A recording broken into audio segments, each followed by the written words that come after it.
बिस्मिल्लाह बिस्मिल्लाह अल्हम्दुलिल्लाह नहमदुहु व नस्तईनुहु व नस्तगफिरुह व नऊज़ु बिल्लाहि मिन शुरूरि अनफुसिना व मिन सय्यिआति अमालिना मन यहदिहिल्लाहु फला मुदिल्ल लहु व मन युद्लिल फला हादिय लहु व अशहदु अल्ला इलाहा इल्लल्लाहु वहदहु ला शरीका लहु व अशहदु अन्ना मुहम्मदन अब्दुहु व रसूलुहु अम्मा बाद फ़इन्न खैरुल हदीसि किताबुल्लाह व खैरुल हदी हदी मुहम्मदिन सल्लल्लाहु अलैहि वसल्लम वशर्रुल उमूरि मुहदसतुहा व कुल्लु मुहदसतिन बिदअह व कुल्लु बिदअतिन दलाला व कुल्लु दलालतिन फिन्नार।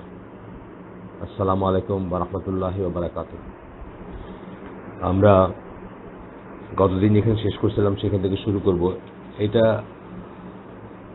একদম শেষে কনক্লুশনের আগে একটা ছোট্ট চ্যাপ্টার, কিন্তু খুব ইম্পর্টেন্ট চ্যাপ্টার, যেটাতে আহলে সুন্নাহ ওয়াল জামার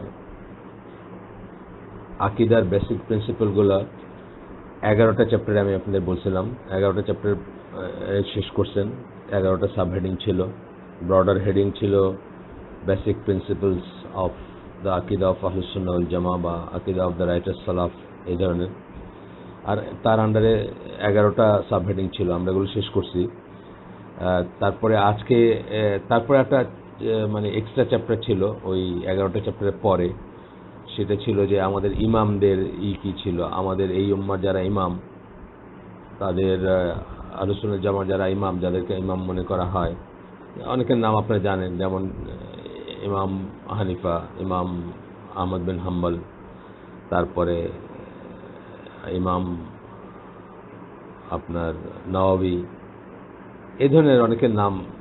এমনকি নাসিরউদ্দিন আলবানীকেও ইমাম বলা হয়, যেহেতু উনি একজন বড় আলেম ছিলেন বা লিডার ছিলেন, এই সেন্সে রিলিজিয়াস লিডার। তো তাদের ইনস্ট্রাকশন কি সেটা আমরা পড়ছি, যদিও এই যুগের কেউ ইনক্লুডেড ছিলেন না এখানে, সবাই আগেরই ছিলেন। মানে আমি বলতেছি নাসিরউদ্দিন আলবানীর যুগের খুব একটা কেউ ইনক্লুডেড ছিলেন না, আগেরই বেশিরভাগ ছিলেন। তো তাদের এই কি পড়ার পরে তাদের ইনস্ট্রাকশনগুলো আমরা পড়ছি। সুফিয়ান আস-সাওরি, Ibn Abbas and so on, Abdullah Ibn Umar, ওনাদের এইগুলা পড়ছি রাদিয়াল্লাহু আনহুমা। তো তারপরে আমরা যে চ্যাপ্টারটা শুরু করছি, এটাও একটা সাব চ্যাপ্টার, মানে ওই 11টার বাইরে একটা চ্যাপ্টার। এটা ছিল conditions and guidelines for calling people to the আকিদা অফ আহলে সুন্নাহ ওয়াল জামা। কন্ডিশন, শর্ত, গাইডলাইন হচ্ছে দিক নির্দেশনা। তো এখানে আমরা দেখলাম যে রাসূল সাল্লাল্লাহু আলাইহি সাল্লামের বায়োগ্রাফি যদি আমরা পড়ি এবং উনি কিভাবে করছেন, দাওয়াতি কাজ করছেন, তাহলে আমাদের আর অন্য কোনো ইনোভেটেড মেথড বা নতুন কোনো পথ পদ্ধতির করতে হবে না, খোঁজ করতে হবে না। এবং এই প্রসঙ্গে আমি আপনাদেরকে একটা বইয়ের কথা বলছিলাম, যেটা থেকে আমি হয়তো কখনো এই চ্যাপ্টারটা শেষ করে হয়তো আমি ওইখান থেকে একটু পড়ে শোনাতে পারি যে আহলে সুন্নাহ জামার জ্ঞান, আকিদা, মানহাজ অনুযায়ী রিসার্চ করে তারা বের করছেন যে নবী এবং রাসূলদের দাওয়াতি পদ্ধতি কী ছিল, নবী রাসূল যারা ছিলেন তারা কীভাবে দাওয়াতি কাজ করছেন। তাদের তো আল্লাহ একটাই মিশন দিয়ে পাঠাইছেন, আল্লাহর জমিনে আল্লাহর কথা সুপ্রিমভাবে মানুষ শিরক করবে না, তাওহীদ ইবাদত যেটাকে আমরা বলি, ইবাদতের ব্যাপারে শিরক করবে না, বা অন্যান্য মেইনলি তাওহীদ ইবাদতকে ঠিক করার জন্য, বা তাওহীদ উলুহিয়া যেটাকে বলি সেটাকে ঠিক করার জন্য, বাট মানে ব্রডার বলবো যে তাওহীদ প্রতিষ্ঠিত করার জন্য।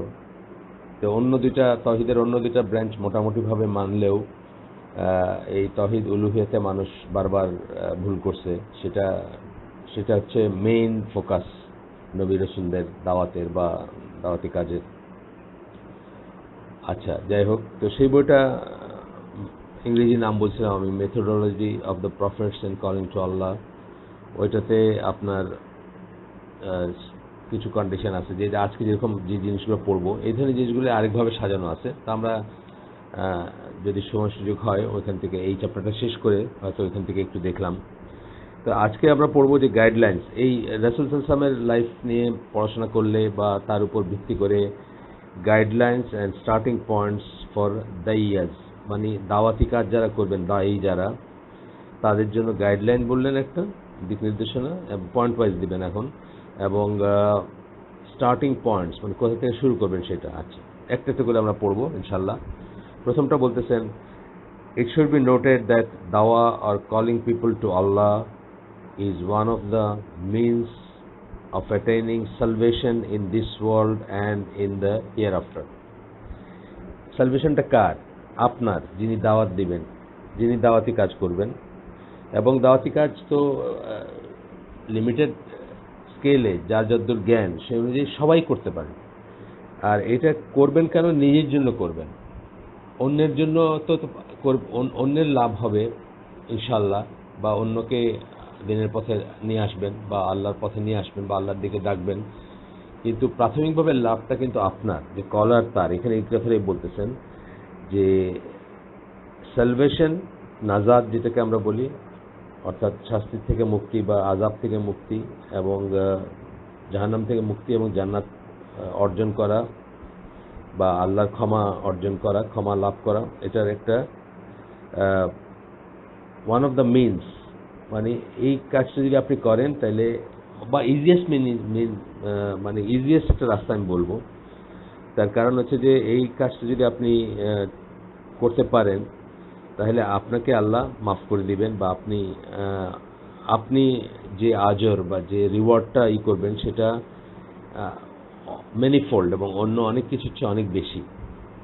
বিকজ এই বলতেছেন, because of Allah guides, because if Allah guides even just 1% through you, আপনার মাধ্যমে যে আল্লাহ যদি একজনকেও হেদায়েত দেন, it will be better for you than red camels, মানে ওই বেস্ট কাইন্ড অফ লাভ করা উট, মানে লাল উট, সেটার চেয়েও বেটার। মানে এটা আল্লাহ সাল্লাম জাস্ট বোঝাইতে গিয়ে বলছিলেন, তখনকার দিনের জন্য সবচেয়ে বড় প্রাপ্তি যা হইতে পারত একজন আরবের কাছে, তার চেয়েও better. The reward is bestowed simply for calling people and does not depend on the response. এই পয়েন্টটা খুব ইম্পর্টেন্ট। যে জন্য বললাম যে সবচেয়ে বড় লাভ আপনার, মানে আপনার কথাকে শুনলো কি শুনলো না, মানলো কি মানলো না, কারো চেঞ্জ হইলো কি হইলো না, আপনার রিওয়ার্ডটা কিন্তু এটা ভ্যারিয়েবল না। ইরেসপেক্টিভ অফ দ্যাট আপনি রিওয়ার্ডটা লাভ করবেন। তবে এখানে একটা ছোট্ট কথা আছে যে পরে আমরা দেখব, এখানেও এসেও আসবে, যে দাওয়াত দেওয়াটা এত ফজিলতের বা এত ভালো একটা কাজ বলেই আমরা যেন তেনভাবে দাওয়াত দিব না, ডেফিনিট জ্ঞানের উপর দিব। এটা খুব ইম্পর্ট্যান্ট একটা জিনিস। যেটুকুই বলবো সেইটুকু, আমি যে সব ইসলামের সব কিছু যাই না তারপরে আমাকে দাওয়াত দিতে হবে তা না। একটা আয়াত জানলে একটা আয়াতের দিকেও মানুষকে ডাকতে পারি বা একটা আয়াত মানুষের কাছে পৌঁছায় দিতে পারি, বাট অ্যাটলিস্ট ওই আয়াতটার উপর আপনার জ্ঞান থাকবে। আপনি দেখবেন যে অনেক মানুষকে অনেকখানে দাঁড় করায় দেয় একটা বয়ান করতে, একটা এই করতে, তার হয়তো সে তো ইসলাম শব্দটা মানে জানে না, বুঝছেন না? মানে একটা মিনিমাম লাগবে, আপনি ডেফিনিট জ্ঞান লাগবে যেটার দিকে দাওয়াত দিচ্ছেন। আপনি কি আল্লাহর দিকে দাওয়াত দিচ্ছেন, তাই তো? প্রাথমিকভাবে আল্লাহর দিকে দাওয়াত দিচ্ছেন। আমি বললাম না দাই ইল আল্লাহ, কলিং পিপল টু আল্লাহ বললাম, methodology of the prophets in calling people to Allah. দাওয়াতগুলো কি? সমস্ত দাওয়াত হচ্ছে আল্লাহর দিকে দাওয়াত দিচ্ছেন আপনি। আসলে আপনি মসজিদের দিকে দিচ্ছেন না, আপনি অন্য কিছুর দিকে দিচ্ছেন না, আল্লাহর দিকে দিচ্ছেন। মিনিং কি? আপনি প্রাথমিক দাওয়াতটা হবে তাওহীদের দাওয়াত, লা ইলাহা ইল্লাল্লাহর দাওয়াত হবে। সুতরাং আপনাকে তো অন্তত তাওহীদ কাকে বলে জানতে হবে, বা তাওহীদের প্রকারভেদগুলো মোটামুটি জানতে হবে, বা লা ইলাহা ইল্লাল্লাহর মিনিং কি জানতে হবে। আমরা যে শাহাদার শর্ত পড়ছি, আপনাদের মনে আছে শাহাদার শর্ত পড়ছিলাম, 9টা শর্ত, সেই জিনিসগুলো তো মিনিমাম জানতে হবে যখন আপনি আল্লাহর দিকে দাওয়াত দিতে যাবেন। কিন্তু আপনি এখন মানে একেবারেই কোনো নাই, আপনাকে দাঁড় করাই দিলাম আর বললাম যে আল্লাহর তরফে বরকত আসবে, এটা তো ঠিক না। আমরা দেখব পরে যে ডেফিনেট জ্ঞান থাকতে হবে, বাট সমস্ত কিছু সব কিছু জানবেন এমন কোনো কথা নাই। যেটুকু বলবেন, যেটা আপনার যার দিকে দাওয়াত দিচ্ছেন বা যতটুকু বলে মানুষকে দাওয়াত দিচ্ছেন, যেটা আমি একটা উদাহরণ দিলাম যে একদম সর্বোচ্চ, মানে অ্যাকচুয়ালি দাওয়াত কিসের দিকে দেন? লা ইলাহা ইল্লাল্লাহর দিকে দেন বা আল্লাহর দিকে দেন, তাওহীদের দিকে দেন। তাহলে এই সাবজেক্টগুলো, আল্লাহ সম্বন্ধে মিনিমাম কিছু জ্ঞান থাকতে হবে, তাওহীদের মিনিমাম কিছু জ্ঞান থাকতে হবে, লা ইলাহা ইল্লাল্লাহর মিনিংটা জানতে হবে অ্যাটলিস্ট, বা এই যে শর্তগুলো জানতে হবে, বা এটা কি বলে, কি ডিমান্ড করে, এইগুলো তো জানতে হবে। যাই হোক, এরপরে বলতেছেন দায়ী যে তার বা দায়ী যারা তাদের আর not required to achieve the victory of Islam. আপনাকে ইসলামকে বিজয় করার শর্ত দেওয়া হয় নাই। এখানে অনেকে ভুল করেন। এই যে খারেজি ট্রেনগুলা যেগুলা, বা আমি শব্দটা ইউজ করতে চাই না এই জন্য যে জিহাদ হচ্ছে অত্যন্ত বড় একটা ইবাদত, এটাকে এখন আমরা ঠেস দিয়ে কথা বলি, মানে তারপরেও মানে সহজে বোঝানোর জন্য বলতেছি যে জিহাদি ট্রেন যাদের আছে তারা কি চান, তারা অ্যাকচুয়ালি রিজাল্ট, খুব কুইক রিজাল্ট চান। এবং এই রিজাল্টটা চাইতে গিয়ে কিন্তু এটাতে দোষ যে আছে খুব একটা তা না, এটা একটা ভুল চাওয়া, এইটাই আর কিছু না। দোষ বলতে কি, রেজাল্ট আমরা সবাই চাই, আমরা সবাই রেজাল্ট চাই, কিন্তু আমরা রেজাল্ট চাই, রেজাল্টের ভারটা আল্লাহর হাতে ছেড়ে দিই, আর কাজটা নিজেরা করে যাই সুন্নাহ অনুযায়ী, রাসূলের সুন্নাহ অনুযায়ী। আর তারা হয়তো একটু তাড়াতাড়ি রেজাল্টটা চান, তারা চান যে মানে রেজাল্টটা দেখে যাব না, বা রেজাল্টটা হচ্ছে না কেন, বা কেন দেরি হচ্ছে, এইখানে একটু অধৈর্য হয়ে গিয়ে কিন্তু তাদের সমস্যাটা হয়ে যায়, আর কিছু না।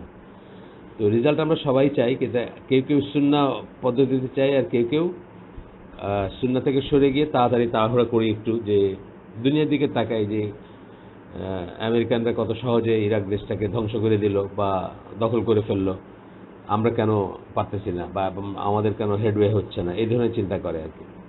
কিন্তু এটা সুন্নাহ বিরুদ্ধ চিন্তা। আমি সবাইকে বলি, একটু উদাহরণ দেই যে আল্লাহ রাসূল সাল্লাল্লাহু আলাইহি ওয়াসাল্লাম প্রায় 13 বছর দাওয়াতি কাজ করছেন মক্কায়।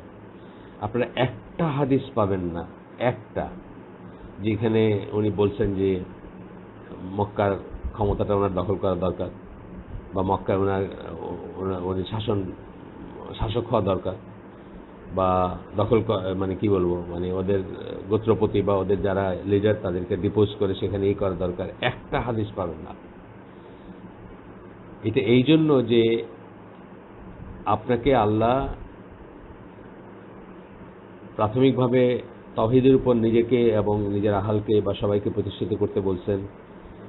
আর তাহলে আপনাকে, আল্লাহকে যদি ভয় করেন, আপনাকে জমিনে কর্তৃত্ব দিবেন আল্লাহ।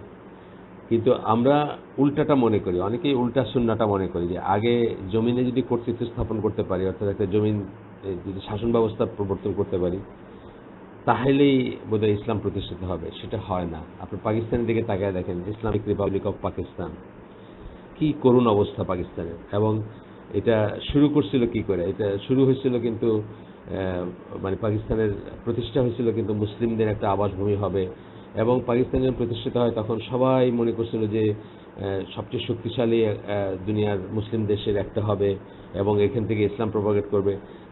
তাদের হয়তো আশা আকাঙ্ক্ষায় দোষ নাই, কিন্তু কেবলমাত্র একটা রাষ্ট্র প্রতিষ্ঠা করে সেটা হয় নাই, আমরা দেখতেই পাচ্ছি হয় নাই। আচ্ছা, তো বলতেছেন যে আপনার দায়ী যিনি, তার জন্য ভিক্টরি অফ ইসলাম বা ইসলামের বিজয় আনতে হবে, দেখতে হবে, বা প্রতিষ্ঠা করতে হবে বা পাইতে হবে, এমন কোনো কথা নাই। For this is a matter which is under Allah's control. এটা আল্লাহর কন্ট্রোলের ব্যাপার। আল্লাহ যাকে ইচ্ছে তাকে যখন ইচ্ছে তখন ভিক্টরি দিবেন। আপনি আপনার কাজটা করে যাবেন, আপনার কাজটা করে যাবেন, বসে থাকবেন না, কাজটা করে যাবেন, আল্লাহর কাছে দোয়া করবেন, চাবেন। অফকোর্স আপনার মাথায় এটা থাকবে যে আল্লাহ জমিনে আল্লাহর কর্তৃত্ব প্রতিষ্ঠিত হবে, কর্তৃত্ব বলতে আল্লাহর কথা সুপ্রিম হবে, এবং সেটা আপনার ভিশন থাকবে, আপনার স্বপ্ন থাকবে, বা আপনার আলটিমেট গোল থাকবে। বাট এই গোলটা ধরেন, আমি বলতেছি 1000 কিলোমিটার পথ হলে আপনি আপনার লাইফ টাইমে বা আপনি একা 1000 কিলোমিটার পার হয়ে যাবেন এমন কথা না। আপনি হয়তো কজটাকে 1 কিলোমিটার আগায় নিয়ে গেলেন, বাকি 999 কিলোমিটার হয়তো ইয়ার্স টু কাম অন্যরা করবে। হয়তো 900 কিলোমিটার 1 বছরেও বা 1 মাসেও হয়ে যেতে পারে অ্যাট দ্য এন্ড, সেটা আলাদা কথা। কিন্তু এইটার প্রত্যেকটা ইঞ্চ, এই রাস্তার প্রত্যেকটা ইঞ্চ কেউ না কেউ আগায় নিয়ে যাবে, তার ভিতর আপনি শরিক হবেন। এই আমি একটু জাস্ট সিমিলি দিলাম বা উদাহরণ দিলাম। আচ্ছা, এরপরে বলতেছেন victory is a promise from Allah, দাওয়া is a form of jihad, sharing the same aims and results as fightings. যুদ্ধ করে যে এইম এবং রেজাল্ট আসে, একই এইম দাওয়ার ভিতরেও আছে। দাওয়া একটা ফর্ম অফ জিহাদ। তার মানে দাওয়া কি করে, দাওয়া মানুষকে আল্লাহর পথে নিয়ে আসে, এবং মানুষের জীবনে, একটা সোসাইটির জীবনে বা একটা সামাজিক জীবনে দিনের প্র্যাকটিসগুলো নিয়ে আসে। এই ফাইট করার এইমও এটা, জিহাদ মানে জিহাদের যে ফাইট আছে সেটারও এইম এটা, কিন্তু ওইটার জন্য প্রপার কজ, প্রপার সময়, প্রপার ফিক, প্রপার শর্ত পূরণ করতে হয়, তবে সেটা কবে হবে কি হবে সেটা আপনার ব্যাপার না, আপনি আপনারটুকু করে যাবেন। যেমন আল্লাহ রাসূল সাল্লাল্লাহু আলাইহি ওয়াসাল্লাম 13 বছর দাওয়াত দিচ্ছেন, বললাম তো যে একটা হাদিসও আপনি বাইর করতে পারবেন না যেখানে উনি রাষ্ট্র প্রতিষ্ঠার কথা বলছেন বা রাষ্ট্র ক্ষমতা দখল করার কথা বলছেন। কিন্তু আল্লাহ রাসূল সাল্লাল্লাহু আলাইহি ওয়াসাল্লামকে আল্লাহ মদিনার রাষ্ট্রটা বা মদিনার এই স্টেটলেট যদি বলি, ছোট্ট জায়গাটা বা ছোট্ট জায়গায় যে কর্তৃত্বটা দিচ্ছেন সেটা একরকমের গিফটের মতো করে দিচ্ছেন। আল্লাহ রাসূল সাল্লাল্লাহু আলাইহি ওয়াসাল্লাম তার মানে কল্পনা করেন নাই যে এটা আসতেছে, কিন্তু আল্লাহ তার ডিভাইন উইজডমে জায়গাটাকে প্রিপেয়ার করছেন। আওস খাজরাজ বলে দুইটা গোত্র ছিল, তারা নিজের ভিতর ঝগড়াঝাটি মারামারি করতো বংশ পরম্পরায়, এবং এইটা সুযোগ নিয়ে ইহুদিরা তাদেরকে নিয়ন্ত্রণ করত, তাদের উপর শাসন করত, তাদের উপর কর্তৃত্ব স্থাপন করত বা কর্তৃত্ববাদী ছিল তাদের উপরে। তারা একসময় চিন্তা করলো যে রাসূল সাল্লাল্লাহু আলাইহি ওয়াসাল্লামের কথা যখন শুনলো, তার ইসে কেউ কেউ কনভিন্স হলো, মদিনার বাসীদের কথা বলতেছি, তখন তারা চিন্তা করলো যে ওনার মতো একজন সত্যবাদী মানুষ, সুবিচারক মানুষকে তারা যদি নিয়ে এসে তাদের লিডার বানায়, তাহলে হয়তো তাদের সমস্যাগুলো আরবিট্রেট করবেন বা তাদের ভিতর সমাধান করে দিবেন এবং একটা নতুন ব্রেক থ্রু হতে পারে। এই যে মদিনায় যা ঘটে যাচ্ছিল, মদিনার ফিল্ডটা যে প্রিপেয়ার হচ্ছিল, এটা আল্লাহ তার মতো করে করছেন, করে তাকে এনে জাস্ট বসায় দিয়েছেন ওইখানে। এটা তার প্ল্যানে ছিল না বা তার মিশনে ছিল না বা তার ভিশনে ছিল না। মানে মিশন বলতে আমি বলছি আল্লাহ যখন যতটুকু জানাইছেন সেটা অন্য কথা, মানে উনি যে এটা নিয়ে চিন্তা করছেন বা ফন্দি ফিকির করছেন তা না। তো এই গিফট হিসেবে দিয়েছেন। কিসের গিফট এটা?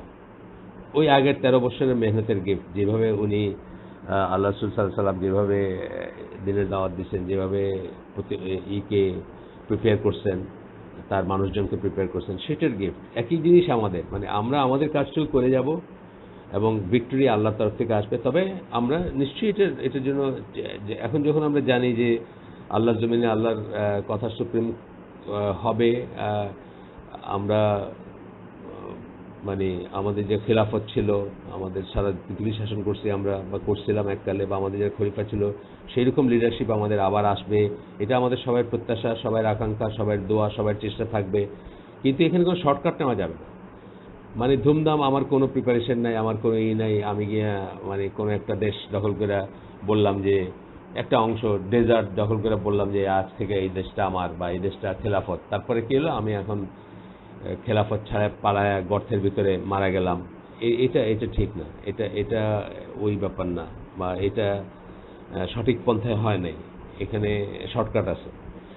তো যাই হোক, আমাদের মূল কথা হচ্ছে যে আমরা দাওয়াতি কাজ করব, আমাদের ইসলামের ভিক্টরি আমরা এক জেনারেশনে বা আমাদের সময়েই নিয়ে আসতে হবে এমন কোনো কথা নাই। আমরা আমাদেরটুকু করে যাব, ভিক্টরি আল্লাহর হাতে, আমরা আমাদের মতো চেষ্টা করে যাব। সেই চেষ্টার প্রাথমিক, অর্থাৎ রসুলের মিশনের 23 বছরেরই 13 বছর গেছে শুধু লা ইলাহা ইল্লাল্লাহ দাওয়াত দিতে।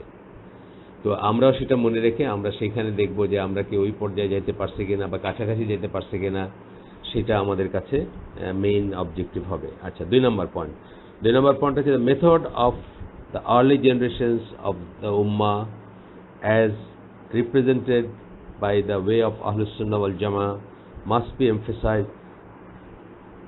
এই উম্মার প্রথম জেনারেশনগুলোর বা প্রথম মেনলি রাসূল তার সাহাবীদের যারা কি মেথড ফলো করছিলেন, তারা এটা আমি এতক্ষণ ডিসকাস করলাম, সেটা কি মেথড ফলো করছিলেন। তারা খালি তাওহীদের দাওয়াত দিয়েছেন ফর 13 ইয়ার্স, এবং তারপরেও সাকসেসটা কিন্তু ওইরকম ভয়ানক কোনো সাকসেস ছিল না। অল্প কিছু মানুষ, 100, 150, 200 মানুষ হয়তো রাসূল সাল্লাল্লাহু সাথে ছিলেন, মানে সলিড মানুষ যাদেরকে আমি বলতেছি, যাদেরকে নিয়ে উনি ভরসা করতে পারছেন যে এরা দিনের উপর আছে।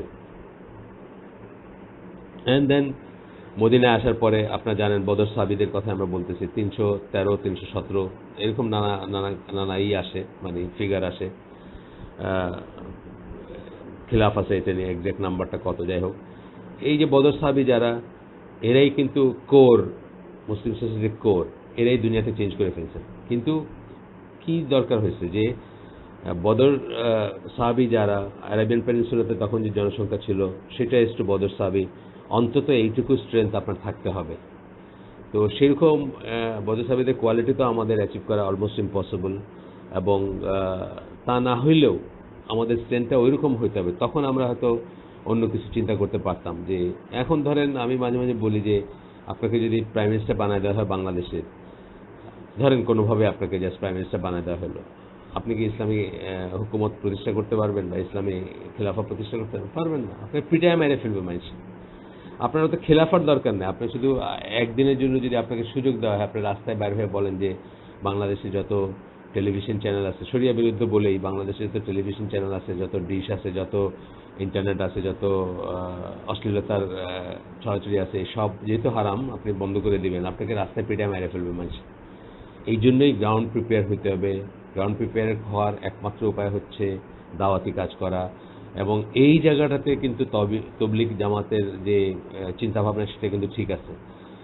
হ্যাঁ, চিন্তাভাবনাটা মানে ঠিক আছে যে আগে আগে মানুষকে দিনদার বানাইতে হবে, বাট আকিদা মানহাজ ঠিক নেই, সেটা হলো অন্য জিনিস। সেটার জন্য আমরা তাদেরকে রিকমেন্ড করি না বা তাদের সাথে যোগ দিই না। কিন্তু তাদের চিন্তাভাবনাটা ঠিক আছে যে মানে আগে আগে ইমান, আগে মানুষ প্রিপেয়ার হইতে হবে, তবে সেই দেশে যদি আপনি কোনো করেন, ইসলামী কথা বলেন, তাহলে মানুষের কাছে গ্রহণযোগ্য হবে বা মানুষ সেটাকে অ্যাপ্রিসিয়েট করবে। তা নাহলে তো আপনাকে গালিগালাজ করবে বা আপনাকে নিশ্চিহ্ন করে দিবে। যাই হোক, মিনিমাম একটা ফিল্ড তৈরি করতে হবে, ব্যাকগ্রাউন্ড তৈরি করতে হবে, মানুষ তৈরি করতে হবে, এবং সেটা চেষ্টা করে যেতে হবে। সেটা 1000 বছর লাগতে পারে, সেটা একদিনে হবে, 1 মাসে হবে, 1 বছরে হবে, এমন না। তাড়াহুড়া করতে গিয়ে কিন্তু আমরা বাকি সমস্যাগুলো হয়ে যায় আমাদের। আচ্ছা, রেজাল্ট ওরিয়েন্টেড চিন্তা করতে গিয়ে আল্লাহ রসুল সাল্লাল্লাহু আলাইহি ওয়াসাল্লাম রেজাল্ট ওরিয়েন্টেড চিন্তা করেন নাই। জাস্ট হিজরতের মক্কার পিরিয়ডের লাস্টের দিকে 1 বছর 1.5 বছর মতান্তরে বা 2 বছর আগে তায়েফে গেছিলেন, উইথ দ্য হোপ যে মক্কার লোকজন তার কথা শুনলো না, তায়েফের লোকজন হয়তো শুনবে। সেখানে কি হয়েছে? তারা তাকে পাথর মেরে রক্তাক্ত করছে। একজন কৃতদাস শুধু তার কথা শুনছে, আর কেউ শুনে নাই। ওইখানে আপনি চিন্তা করেন, ওইখানে আল্লাহ রসুল সাল্লাল্লাহু আলাইহি ওয়াসাল্লাম যে জায়গায় দাঁড়াইছিলেন, ওইখান থেকে কল্পনা করা যায় যে পরবর্তী 10 বছরে মদিনার স্টেট প্রতিষ্ঠা হয়েছে এবং পুরা অ্যারাবিয়ান পেনিনসুলা ইসলামের আন্ডারে আসছে, কল্পনা করা যায় না। সেই জন্য আপনার কাজটা আপনি করে যাবেন এবং আপনি নিরাশ হবেন না, আপনি বিচ্যুত হবেন না, শর্টকাট নেবেন না। হ্যাঁ, আল্লাহ রসুল সাল্লাল্লাহু আলাইহি ওয়াসাল্লাম শর্টকাট নিতে পারতেন, তাকে অফার করা হয়েছিল। আল্লাহ ফেরেশতা পাঠাইছিলেন, ফেরেশতারা এসে বলছিলেন যে আপনি যদি বলেন তাহলে আমরা এদেরকে ধ্বংস করে দেই, যারা আপনার সাথে এরকম করছে। তায়েফের লোকদের কথা বলছিলেন, আল্লাহ রাসূল সাল্লাল্লাহু আলাইহি ওয়াসাল্লাম সেটাতে রাজি হন নাই, বরং আশা করছেন যে কে জানে এদের ভিতর থেকেই হয়তো আল্লাহর বান্দা বা আল্লাহর দিনের উপর প্রতিষ্ঠিত হওয়া মানুষ বা দিন চর্চার মানুষ বের হবে, বা তারা আসলে তাই হয়েছে। তায়েফ গেছেন কে জানে না, বিউটিফুল সিটি, কি সুন্দর একটা, মানে দেখলেই প্রাণটা জুড়ায় যায়। এত সুন্দর একটা সিটি বা এত সুন্দর একটা জায়গা, ইসলামের একটা কি বলবো, মানে ইসলামের একটা আবাসস্থল। আপনারা জানেন বোধহয় যে সৌদি আরবের সামার ক্যাপিটাল হচ্ছে তায়েফ। তো আপনার এটা তার আশা ছিল, তার দোয়া ছিল, এবং আল্লাহ সেভাবেই সেখানে ইসলাম প্রতিষ্ঠা করছেন। কিন্তু আল্লাহ রাসূল সাল্লাল্লাহু আলাইহি ওয়াসাল্লাম তো তার মানবিক যুক্তিতে দেখেন নাই যে এখানে ইসলাম, মানবিক যুক্তি থেকে কিন্তু এটা আসে না যে এই জায়গায় ইসলাম প্রতিষ্ঠিত হবে। যাই হোক, এরপরে আমরা একটু আগাই। তো বলতেছেন যে তারা যেভাবে যা এমফেসাইজ করছেন আমরা সেভাবে এমফেসাইজ করব। ইট ইজ মানে আর্লি জেনারেশনস এর কথা বলতেছেন, আহলে সুন্নাত জামার early generations. It is known for its moderation, comprehensiveness and balance, far removed from either neglect or exaggeration. ওই জেনারেশনগুলো তাকাইলে আমরা কি দেখি? বিশেষ করে সাহাবীদের জেনারেশন আমরা কি দেখি? মডারেশন দেখি, কম্প্রিহেন্সিভনেস দেখি, তাদের মানে সবকিছু নিয়ে গভীর চিন্তা ভাবনা, জ্ঞান অথবা বোধ দেখি আমরা। Far remove from either neglect or exaggeration. কোনো নেগলেক্ট বলতে আমরা বোঝাচ্ছি যে কোনো একটা কিছুকে অবজ্ঞা করা বা আলস্যবশত কোনো একটা কিছু ছেড়ে যাওয়া বা কোনো একটা জিনিসকে অবহেলা করা, সেটাও দেখি না আমরা। আবার এক্সাজারেশনও দেখি না, অতিরিক্ত বাড়াবাড়ি করতে দেখি না। আল্লাহ রাসূল কিন্তু কত সাহাবীদেরকে বলছেন যে এটা করবা না, এটা করবা না, বাড়াবাড়ি করবা না। ধরেন একজন চাইছেন যে রোজ রোজা রাখবেন, বলছেন যে না রোজ রোজা রাখো না, তাহলে উইক হয়ে যাবা, যখন বয়স হবে তখন ফরজ রোজাটা রাখতেও কষ্ট হবে, মানে এই ধরনের জিনিসগুলো এক্সাজারেশন বা ইকে সবসময় ডিসকারেজ করছেন। আবার নেগলেক্ট কেউ করেন নাই। একজন মহিলা মানে নফল নামাজ পড়ার জন্য দাঁড়াইতে পারেন না, রশি ঝুলে রাখছেন, সে রশি ধরে দাঁড়াইতেন, বলছেন যে রশিটা সরাই ফেলো, এটা বাড়াবাড়ি, এটা করার দরকার নাই কোনো। অ্যাট দ্য সেম টাইম ফরজ নামাজ বা পড়তে কেউ আসেন নাই, কি বলে জামাতে কেউ আসেন নাই, জামাত মিস করছেন। রাসূল ইসলাম কি বলছেন, আমার ইচ্ছা হয় ঘরগুলো জ্বালাই দিতে, ইচ্ছা হয়, জ্বালান নাই অ্যাকচুয়ালি, মানে ফিজিক্যালি জ্বালান নাই, কিন্তু ইচ্ছা হয় জ্বালাই দিতে, তাহলে কি ওই নেগলেক্টটাও গ্রহণযোগ্য না, এই বাড়াবাড়িটাও গ্রহণযোগ্য না, মধ্যপন্থাটা এইখানে আছে। আচ্ছা, যাই হোক, it should be based on Shari knowledge that is rooted in the Quran and Sahih Sunnah. Shari knowledge এর উপর বেসড হবে কি, দাওয়াতি কাজ, যে আপনি যে দাওয়াত দিবেন সেটা শরী নলেজ থাকতে হবে।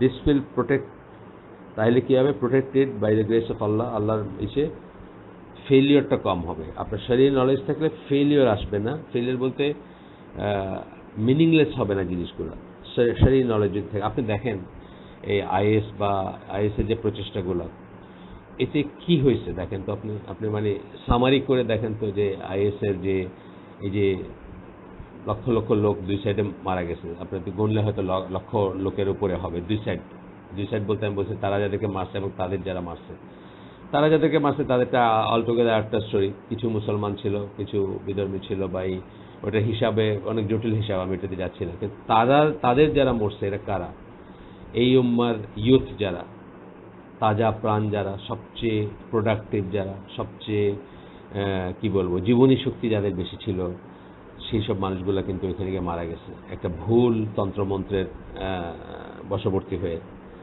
তো এই যে ফেলিওরটা, এই যে মুসলিম উম্মার সময়, সম্পদ, শ্রম, মেধা গেল, বেস্ট অফ দ্য বেস্ট যারা ছিল, মানে প্রাণশক্তির দিক দিয়ে, তারা ওইখানে শেষ হলো। টাকা পয়সা তো কত গেল এগুলো কোনো ঠিক নাই, কত জায়গা পুড়ে গেল, কত তেল বলেন, রসদ বলেন, পয়সা বলেন, কত গেল। এবং অ্যাট দ্য এন্ড অফ কি হলো, যে এমন একটা দাওয়াতি কাজ হইলো, আইএসের দাওয়াতি কাজের কথা আমি বলতেছি, যা আপনাকে 1000 বছরেও আর কোনো মানুষ ইসলাম কনসিডার করবে না, কেউ যদি এটা দেখে যে কি হচ্ছে এখানে বা কি হয়েছে এখানে, তারা কি করছে, এটা যদি কেউ দেখে, কেউ এর ভিতরে হয়তো প্রোপাগান্ডাও আছে কিছু, কিন্তু আমি বলতেছি যে একজন ম্যান ফ্রম দ্য স্ট্রিট, সে কিন্তু এটা 1000 বছর আর ইসলামকে কনসিডার করবে না। এই গলা কাটা যে সমস্ত ভিডিওগুলো আপলোড করা হয়েছে বা যা করা হয়েছে বা যে ইমেজটা দেওয়া হয়েছে, তো এগুলো অনেক চিন্তার ব্যাপার আছে। তারপরে বলতেছেন যে ফেলিওর আসবে না, and bring light to the one who is determined to follow the path of the prophets, এবং তখন আপনার কাছে আপনি পথ নির্দেশনা পাবেন, বা আপনি দিক নির্দেশনা পাবেন, বা আপনি আলো দেখতে পাবেন। কিসের আলো? ওই পথটা ফলো করার জন্য যেটা নবী রাসূলরা করছেন দাওয়াতি কাজ করতে গিয়ে। আমরা আজকে শেষ করে দিই এখানে। আমার তো এটাও করতে দেরি হলো একটু রেকর্ড করতে, আজকে শেষ করে দিই ইনশাল্লাহ। আমরা আগামী দিন যেখানে আজকে শেষ করলাম তারপর থেকে পড়বো। সুবহানাকা আল্লাহুম্মা ওয়া বিহামদিকা আশহাদু আল্লা ইলাহা ইল্লা আনতা আস্তাগফিরুকা ওয়া আতুবু ইলাইক। আমরা যে শুনলাম তার ভিতরে ভালো কিছু শুনে থাকলে সমস্ত প্রশংসা আল্লাহর, খারাপ কিছু শুনে থাকলে সমস্ত ব্যর্থতা আমার, এবং সেটা শয়তানের তরফ থেকে। ভালো যা শুনলাম আল্লাহ আমাদেরকে তার উপর আমল করার তৌফিক দান করুন। আসসালামু আলাইকুম ওয়া রাহমাতুল্লাহি ওয়া বারাকাতুহু।